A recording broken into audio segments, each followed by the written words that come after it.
Welcome to The Last Breakfast. Please enjoy the video. You start by making sure your iPhone 11 is ready. Update iOS, then open Settings. Tap Display and Brightness and temporarily turn True Tone off so you can compare views. Also disable Night Shift and any scheduled color filters. These alter white balance and mask True Tone behavior. Make sure Auto Brightness is set the way you normally use it, because screen luminance affects perceived warmth.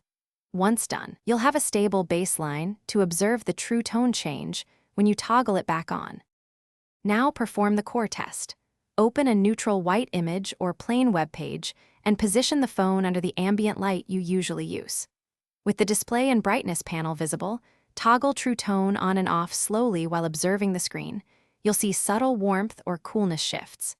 To understand why this happens, know that True Tone adjusts white balance to match ambient light using the front sensors. Make sure to compare against a second device or a physical white sheet to perceive the change accurately. Finish by restoring your preferred settings and deciding whether True Tone improves readability for you. If toggling True Tone produced no visible change, clean the front sensor area, restart the iPhone, and try again. Dust or a case can block the ambient light sensor. If problems persist, test in different lighting conditions, warm indoor lamps versus daylight, because True Tone reacts to those differences. If still blank, consider a diagnostics check at Apple support, but usually cleaning, and a reboot resolve sensor detection issue. Thanks for watching. If this was helpful, leave a like and consider subscribing. See you next time.